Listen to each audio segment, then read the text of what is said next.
Life is Strange Before the Storm is one of those rare spin-offs that's actually better than the original. With a richer story and deeper characters, its shorter 3-episode arc leaves a greater impact than Dontnod's Life is Strange. With the bonus episode Farewell, developer Deck9 is taking a shot at one of the defining aspects of the original, the relationship between Chloe Price and Max Caulfield. How did they do?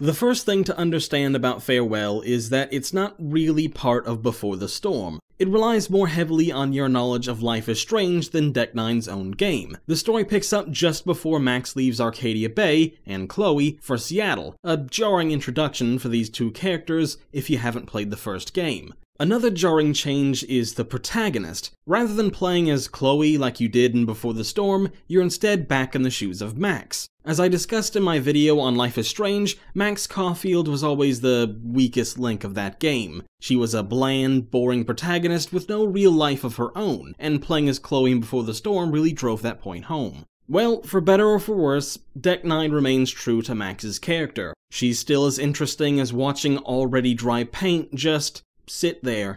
The bulk of this episode she spends weighing a moral conundrum that a normal human being would have seen the clear and obvious answer to the moment the problem was presented to them, but Max has a habit of drawing even the simplest issues into an insurmountable obstacle. This could be viewed as a battle against depression and/or anxiety, as I've heard in the past, but in a series where the player supposedly has control over the plot and can make dialogue options, it feels alienating to suddenly not have any control over that whatsoever. Sure, dialogue options are still present in Farewell, but they don't influence the plot at all, dictating only what lines of dialogue are read by the actors. Another change that might throw some people off are those actors. Before the Storm featured a different ensemble to Life is Strange due to the video game voice actors strike, but now that the strike is over, the original actors are back for this episode. If you're just coming off playing the 3 episodes of Before the Storm, it may sound strange to suddenly hear Ashley Birch voicing Chloe rather than Rihanna DeVries. However, this is something you quickly get over, even if you haven't played the original game, as the original cast is a vast upgrade over Before the Storm's actors. The age difference between Chloe now and then helps as well. It's great to hear the original actors again, even if it is just Birch, Hannah Tell, and Joe Okerman as William, Chloe's dad. Sorry, Joyce fans, she only has a non-speaking role at the very end.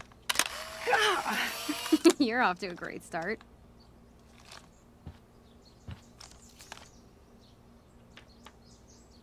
Actually, it's kinda cool.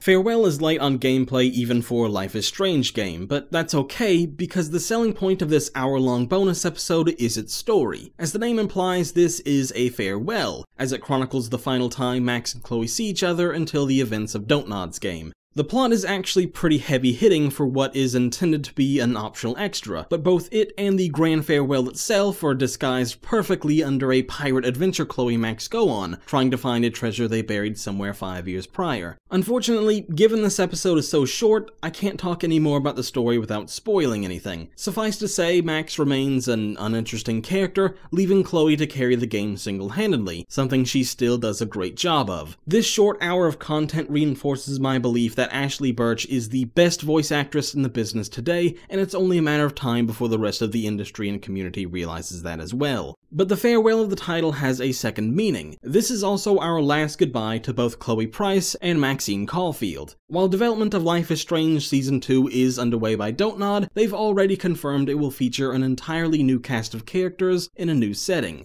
Max and Chloe's story is now officially done. In that regard, Farewell does a nice job of tying up loose ends that we didn't even know were there, continuing on from Before the Storm, shedding light on key events that well and truly deserve to be in that light. The writing is on par with Before the Storm, maybe even slightly better, as you really get the sense that you're hanging out with two 13-year-old girls, and let me tell you, as a grown man, I felt pretty creepy several times while playing this. I'm not sure if that's a point in the game's favor or not, so do with that what you will. Your attic is still terrifying. It's been 5 years, Max. I'm sure the boogeyman has died of starvation. It's more the mice and spiders I'm afraid of.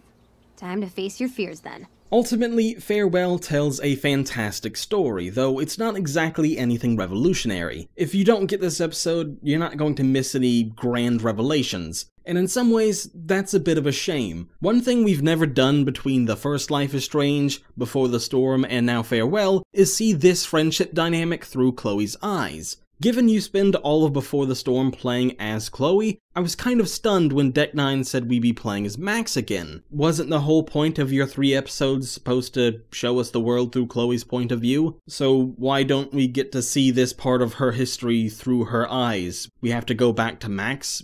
Why? Oh well, it's never going to happen now, is it? Again, this was meant to just be a bonus to get people to pre-order the game when it was first announced, or to get the collector's edition now. It's not meant to revolutionize the franchise. And on that criteria, I'd say it does the job. Chloe is still great, her dad is awesome, and while Max is boring, seeing these two interact still almost makes me wish I had friends of my own. The story is poignant and touching as always, and the ending did make me cry, even though everyone's bound to see it coming from a mile away.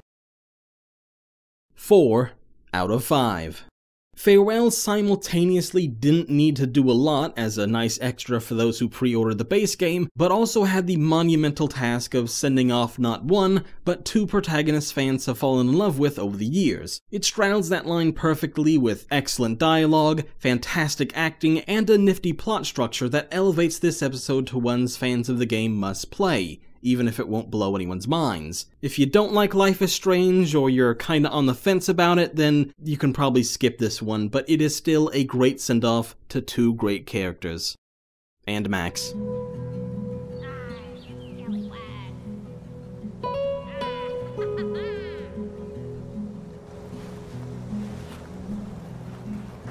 Are you just watching me up there, Creeper? Support us on patreon.com/Clickist for more videos just like this, or visit us at clickist.com for all the latest news, reviews, investigations, interviews, and opinion pieces on indie gaming. Thank you.